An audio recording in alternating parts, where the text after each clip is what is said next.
The circle of the hollow mysteries, the person begins to learn how to use powers that are little known. Magic is like music, it must be practiced. The initiate is on probation for a long time, and must be an asset to the coven, not a hindrance. People ask why are the rites kept secret, and the uninformed often accept reasons that the members of the craft indulge in all kinds of wild orgies. Has it ever occurred to these people, ever to judge rashly, that very often there is a very good reason why certain things are kept from the uninitiated? If one is to condemn the witches for their secrecy, one must also condemn Freemasons and other societies which are held in high esteem generally. Very often to broadcast to all and sundry something which is held in high esteem is to lose it. But now I'm going to invite you to an actual meeting and allow you to judge for yourself.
Hey witches! We hope that you are doing well and preparing for Samhain and the spooky times.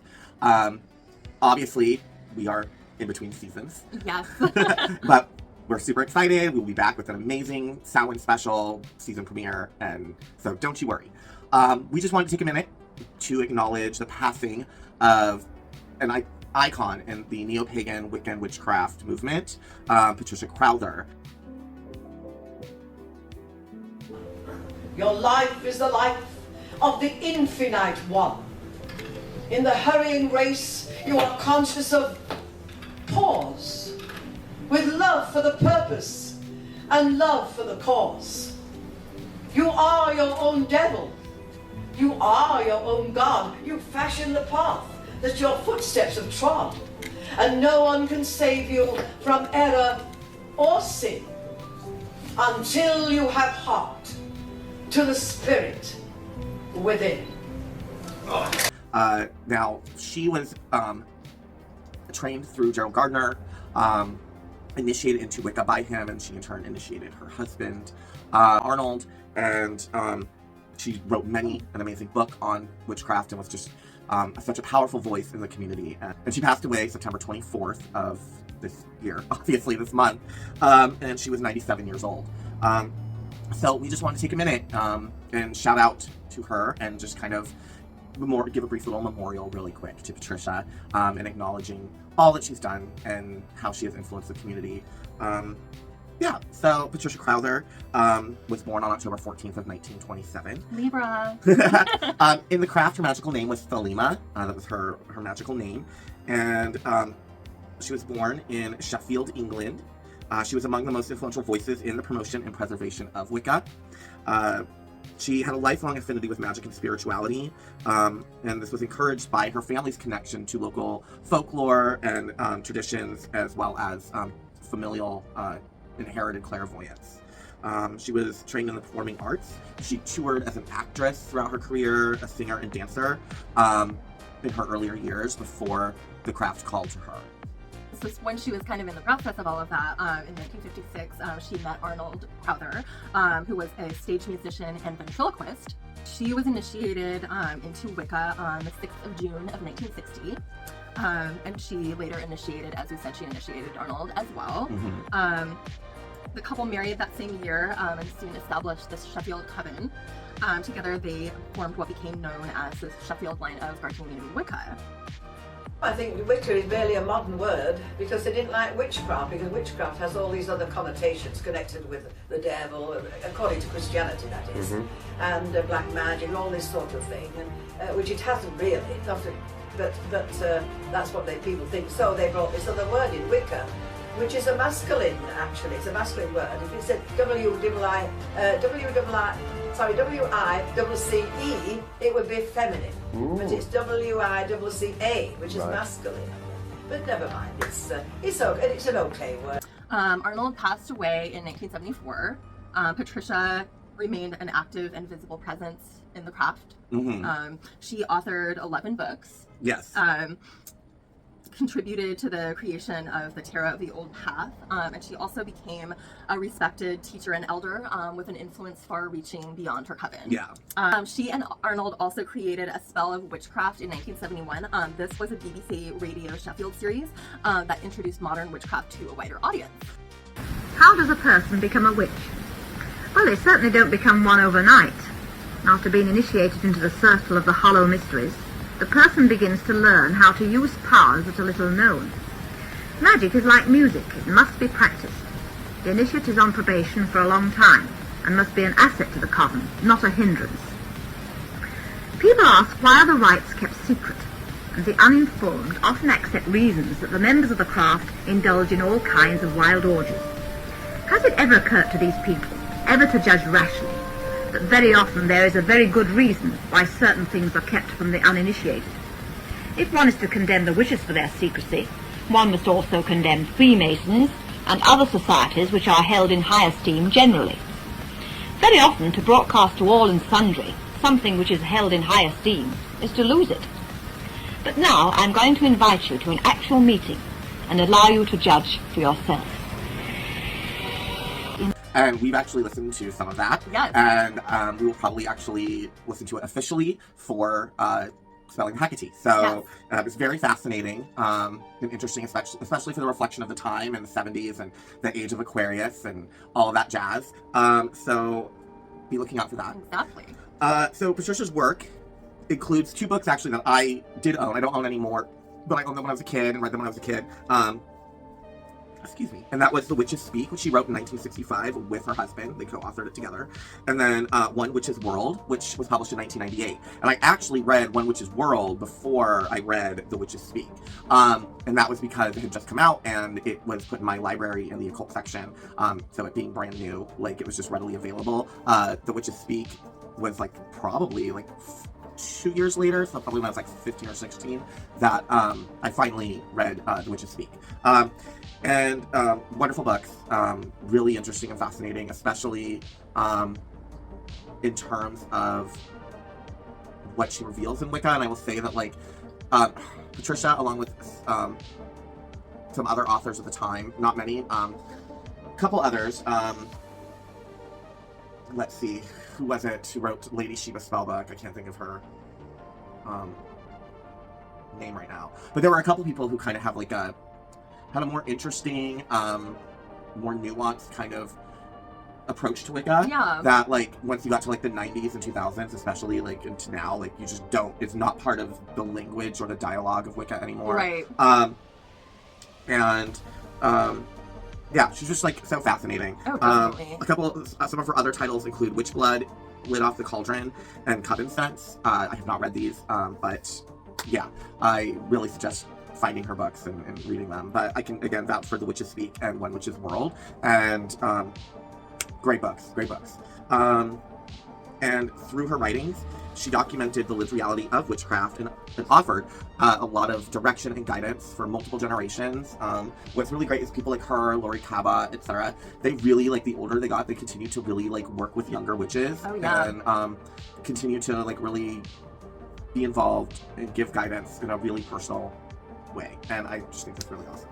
I love that so many of these witchcraft books from that era, the 60s and 70s, are so timeless for witches. You really know? They are. Whereas I find a lot of like the more like contemporary books, especially contemporary Wicca books, I find them to be very dated. I'm reading through some right now from like 1999, 2000, and I'm already finding some of what they have to say to be very dated and of the time. Yeah. Whereas you go back to these older books, that were written during this revolution, this awakening, the age of Aquarius, all that Right. shit.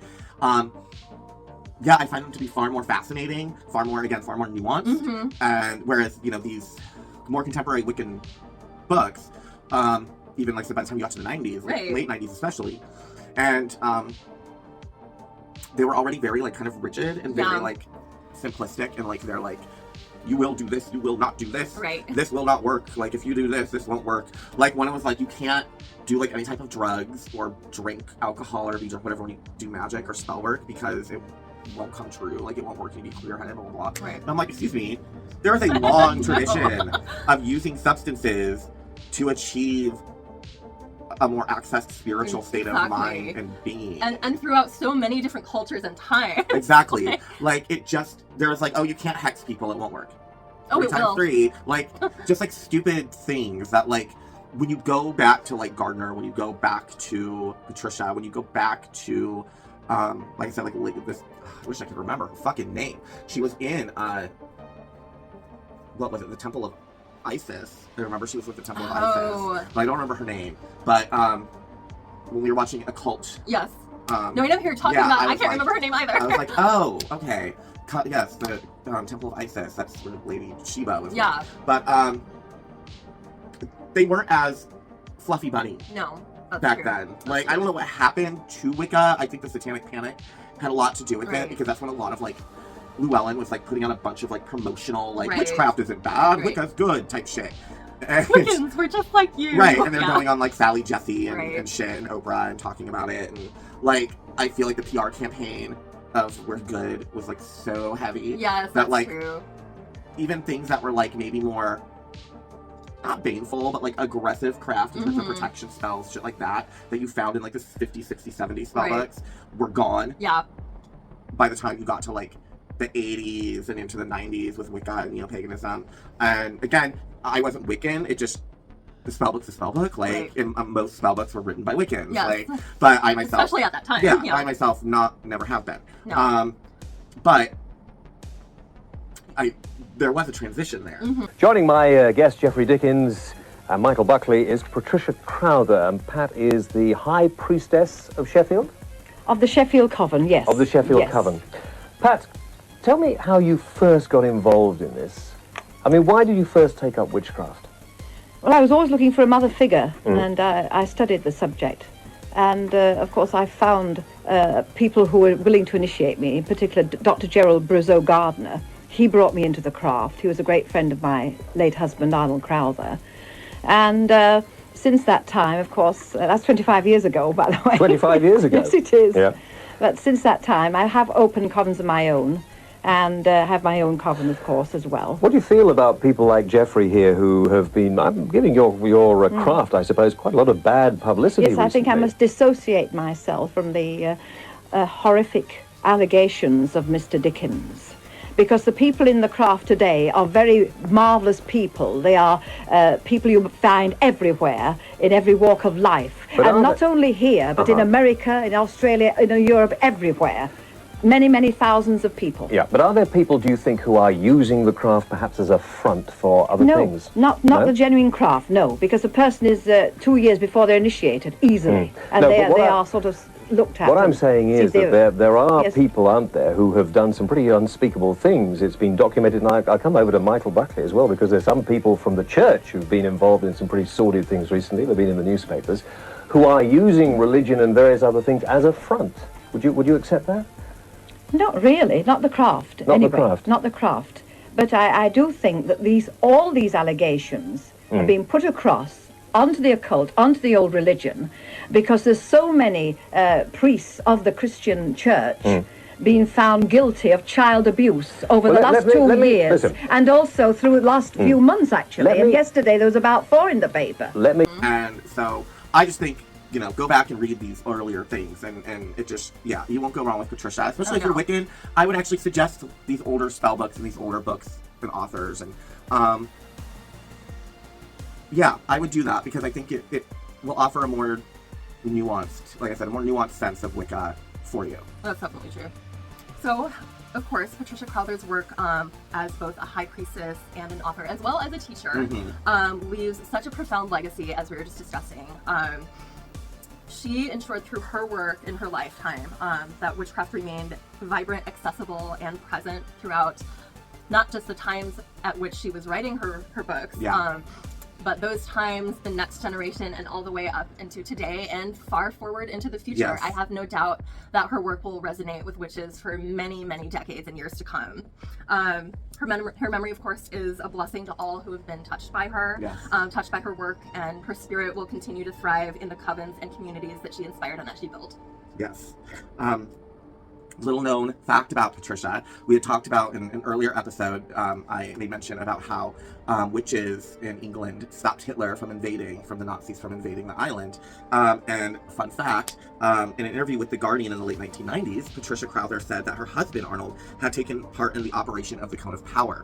And this was the famous ritual that I was telling you guys about, which was to stop Britain from being invaded. Patricia said, Hitler was expected on our shores at any time. They did not throw white powder, but worked in the New Forest, chanting, "You cannot cross the sea, not able to come," repeated over and over and raising the power through the dance. Historians say there were only two things that stopped Hitler coming. One was the Battle of Britain, and the other was that he changed his mind. He said, "We'll go and invade Russia instead," or words to that effect.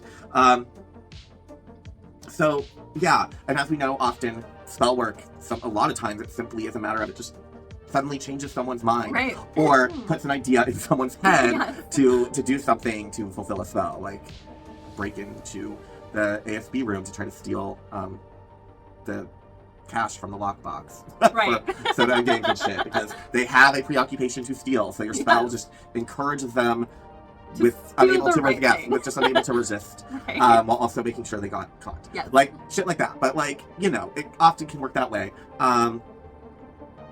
Also, apparently, I think this was left out for whatever reason, but like with the storm summoned by the witch against James I, this, I believe, also stirred up a storm or something, or made it like really the English Channel just like a nightmare to try to cross.